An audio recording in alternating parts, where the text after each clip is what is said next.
We're going to be jumping onto the configuration of the routing devices very shortly, but there is one section in the documentation that says verify IP parameters for client operating systems.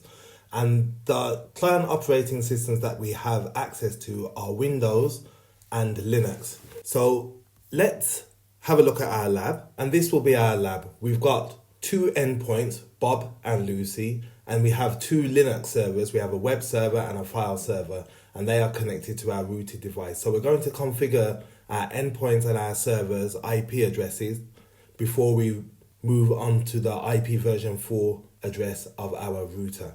So I do have these devices currently open. So I have two Windows devices here and two Linux devices. Let's jump onto our first Windows device, and they're going to be using the subnet of 192.168.10.0, which is the first subnet of our range. So you remember that we had 192.168.10.0/24, and we divided that up. First, we divided it into two parts, which would give us 2/25s, and then we subdivided those 2/25s further, giving us four subnets on /26. So our first subnet will be 192.168.10.0 on a /26. If you are enjoying the free content, please make sure to like and subscribe. 87% of viewers are not subscribed, and just a single for you, but it makes a huge difference to our channel. Now, back to the video. So I will do the configuration on this Windows device first, and if you wanted to do it through the GUI, we would go to our network box here, open that up, open network and sharing, go to change adapter settings, and it will be this one here, this local area connection. Go into properties, you might have to right click that to go into properties, go into Internet Protocol version 4. We will look at IP version 6 a bit later on, but for now we're going to do IP version 4. Open this up, double click that, and take it off obtain an IP address automatically, which is for your DHCP configuration. Again, that's something we will look at later on in this course. And we're going to put in the address manually. Now our router will have the IP address of 192.168.10.1. That will be the default gateway. So we will give this one an IP address of 192.168.10.2. It will be on a /26, so the last octet will be 192, and our gateway will be 192.168.10.1. That should be it. So let's click OK, and then OK again.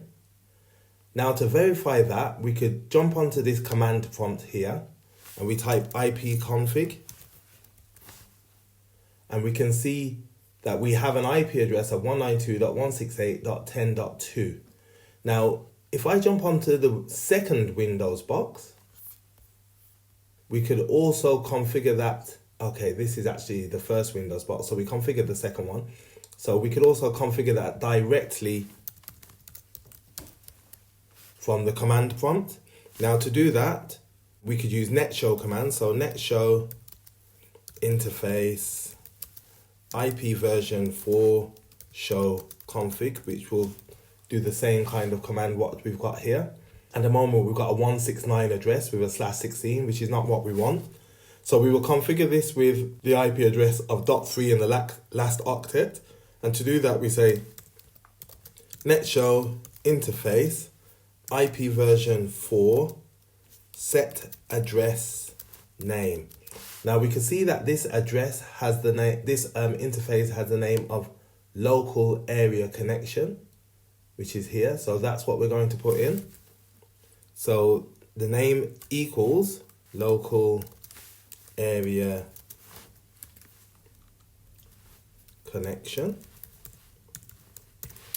closest speech marks, and then it's a static address that we're putting in manually, and the IP address is 192.168.10.3 with a subnet of 255.255.255.192, and it has a gateway of 192.168.10.1. That should be all. Now if I up arrow twice, netshow interface IP version 4 config, we can see that we have given this an IP address of 192.168.10.3, and it has a subnet mask of a /26, which is 255.255.255.192, and a default gateway of 192.168.10.1. Now, theoretically, we should actually be able to ping 192.168.10.2, which is the one on the other side, which we can. Excellent. Okay, so that's it for the Windows servers. Let's jump onto our Linux boxes and do the same there. Again, we can configure the Linux boxes from the GUI. So to do that, let's go over here to our little network icon. We'll go over to wired connecting. We go to wired settings. Now we go to our connection on. Let's click here.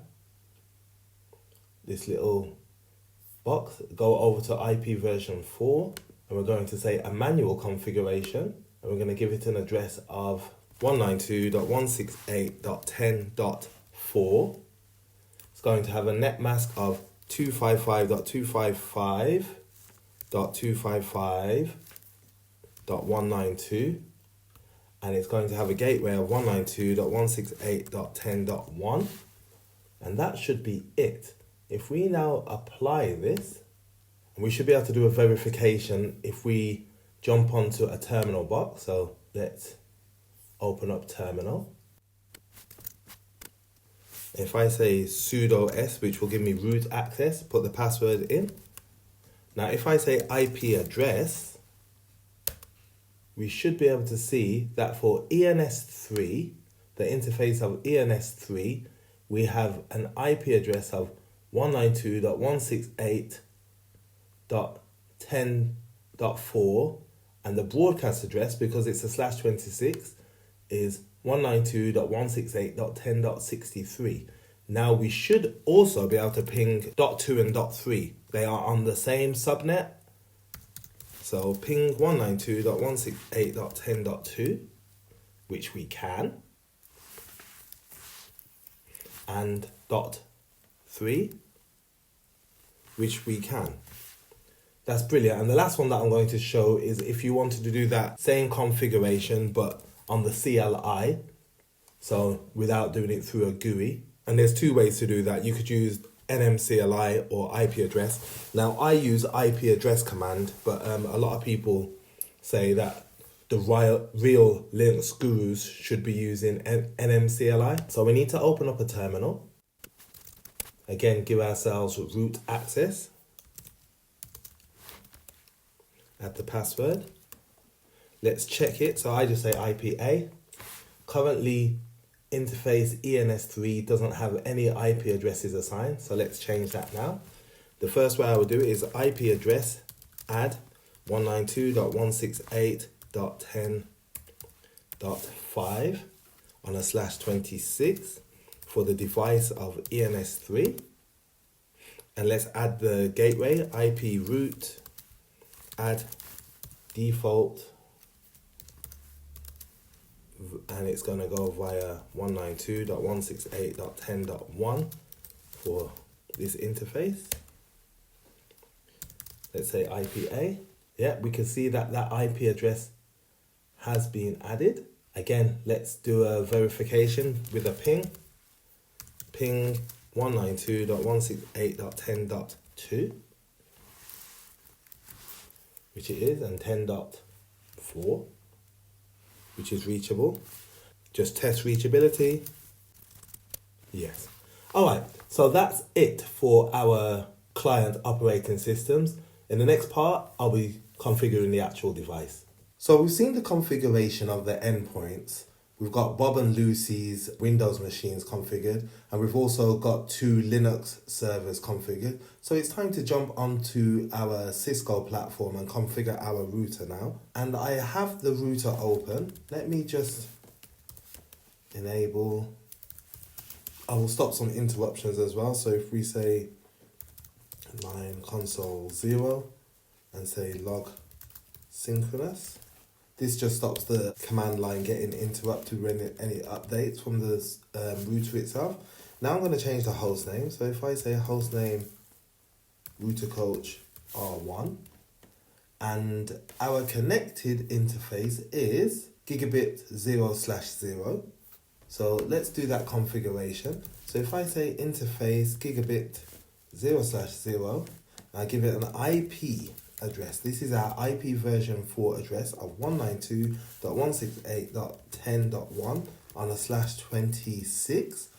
So that's .192 on the end. If I no shut that interface, bring it up, and we can see that we have an IP address of 192.168.10.1 on the gigabit 0/0 interface. Now, if I do a ping, I should be able to ping 192.168.10.2, 3, 4, and 5. So do ping 192.168.10.2. The first one is R and the other ones are successful. If I do .3, and when you get an ARP request, you will always get a dot. So let's say repeat 10. That is successful. And this is our verification technique. If it's able to ping, then that means we have reachability. This is our first Linux server, and .5. And that is it for our Cisco configuration. We've got reachability. We've managed to jump onto our router. We've managed to configure it with the 192.168.10.1 address, which the endpoints and the servers are using as their default gateway. And the default gateway is just the default route out, where if you want to communicate with other networks, then you have to go through the router. That's it. I will see you in the next video. Now, it's question time. 1. How can you check the IP address configuration of a Windows OS device using the command line? A. ifconfig. B. ipconfig. C. Show IP address. D. NSLOOKUP.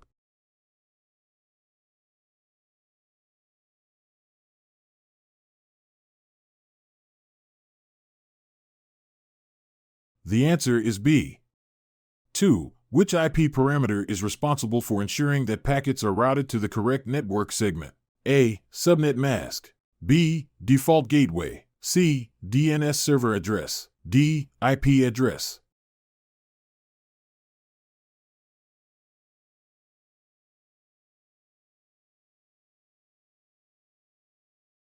The answer is A.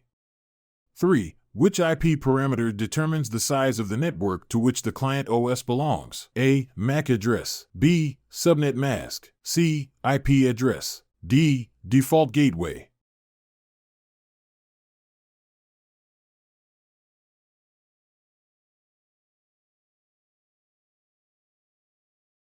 The answer is B. 4. How can you determine if a client OS is obtaining its IP parameters dynamically through DHCP? A. Check the IP address to see if it is within the private IP range. B. Use the ifconfig command and look for the DHCP server address. C. Look for a default gateway in the IP configuration. D. Examine the IP configuration to see if it has a static IP address assigned.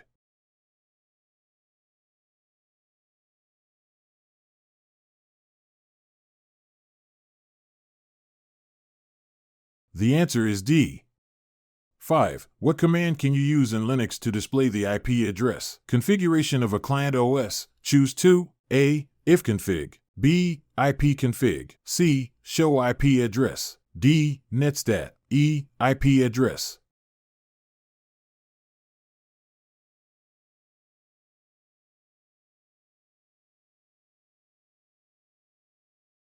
The answer is A and E.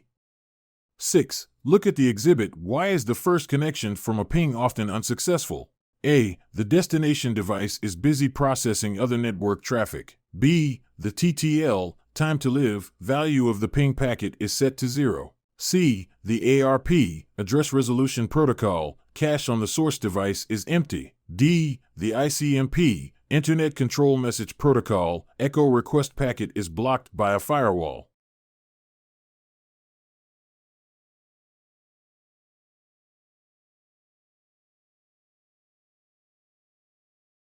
The answer is C. 7. What IP parameter needs to be configured to allow a client to communicate with other clients on different networks? A. Default gateway. B. Subnet mask. C. DNS server address. D. MAC address.